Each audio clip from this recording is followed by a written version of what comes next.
J'étais l'un des membres fondateurs de l'URCA. L'URCA est constitué d'un collège des membres fondateurs issus de toute la région de Centrafrique. Et moi, je représente la région de Mbomou.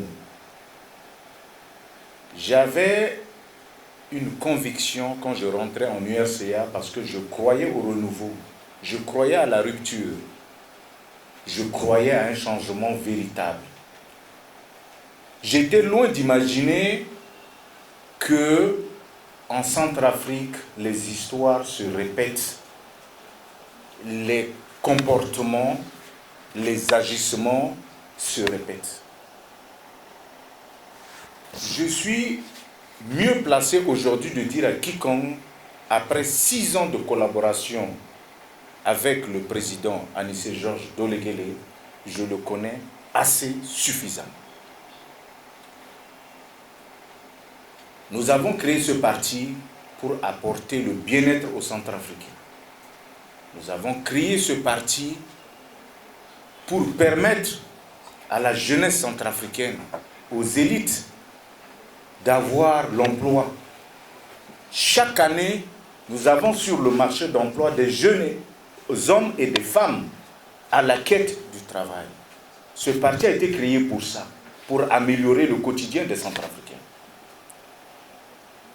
La désolation pour moi, après notre échec aux élections de 2015 et 2016, le parti a perdu le cap. Nous sommes rentrés dans une opposition, mais vraiment stérile, une opposition qui ne dit pas son nom. Et ce n'est pas notre vision. Certes, on peut être dans l'opposition, mais on peut aussi apporter sa contribution à la reconstruction nationale. L'exemple de notre pays justifie suffisamment que le pays a besoin de tous ses enfants, toutes ses compétences pour le redressement national. Mais nous avons compris que dans l'URCA, c'est une opposition à tout. Une manipulation à tout. Ça, c'est par rapport au fonctionnement du parti. D'autres raisons qui nous ont poussés à démissionner, c'est qu'en 2015, à la sortie du Congrès, le bureau politique a été mis en place par le Congrès, à même titre égal que le président Anissé Georges Doleguele. Mais la surprise a été très grande de voir que des jeux, des manipulations sont faites à travers le bureau politique pour l'affaiblir.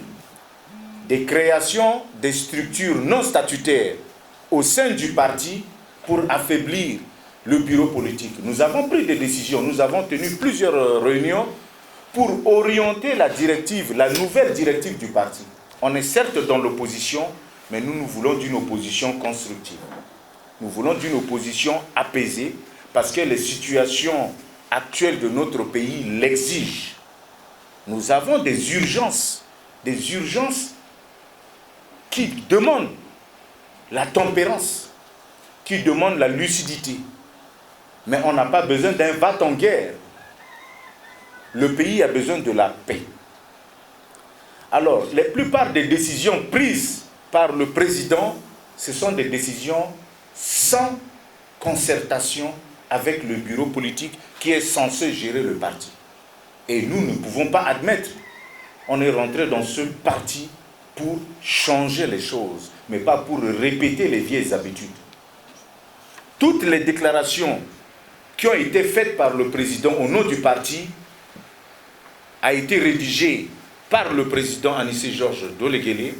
La décision a été prise uniquement par lui et son entourage. Quand je parle de son entourage, c'est les amis, connaissances et la famille, pas le bureau politique. Et dans les pratiques du président de l'URCA, Anissé Georges Doleguele, c'est de créer des doublons, des clones, pour affaiblir le bureau politique, parce qu'il a son plan machiavélique, il a son plan. Son plan, c'est quoi? nous extraire de nos capacités intellectuelles, nous exploiter à propulser le parti, et une fois la magistrature suprême, je vous en prie, de nous remplacer purement et simplement par ses acolytes. Et nous ne pouvons pas accepter cela. Le parti a des fondamentaux qui sont le texte et le règlement que chaque militant, quel qu'il soit, doit le respecter.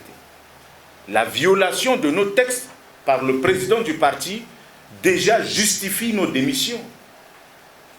Les organes qu'il crée à partir de chez lui ne sont pas statutaires. Les prises de décisions non concertées ne sont pas statutaires. Le retrait de nos cadres dans le gouvernement, c'est-à-dire le refus catégorique de participer à la reconstruction nationale du pays. Je suis centrafricain. Avant d'être militant de l'URCA, je suis centrafricain et c'est mon identité.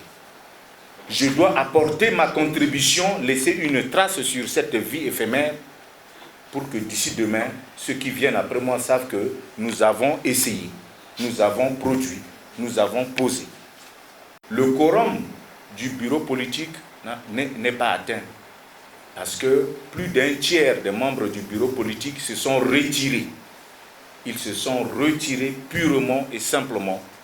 Mais nous pourrions créer une implosion à l'intérieur de l'URCA, comme demandait la télévision Centrafrique. Est-ce que nous avons mené des démarches au sein du parti avant de prendre cette démission? Mais nous sommes éclairés. On avait toute l'aptitude de créer une implosion au sein de l'URCA. Les raisons sont valables.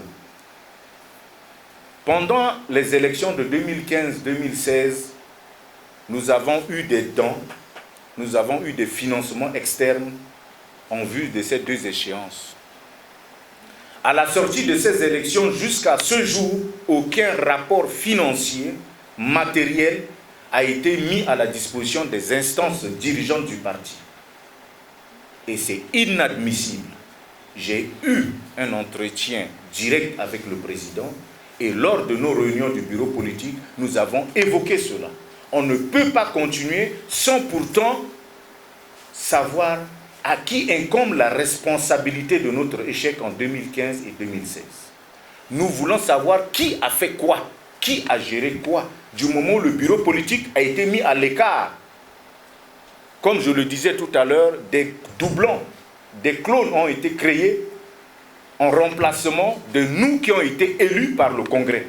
C'est ce mouvement, ce comité restreint, composé exclusivement des parents, amis et connaissances qui ont géré les élections de 2016. Mais nous qui ont été élus, nous qui représentons officiellement et statutairement le parti, nous aimerons savoir qui a fait quoi. Et il a toujours étouffé cette question. Une réponse n'a jamais été donnée.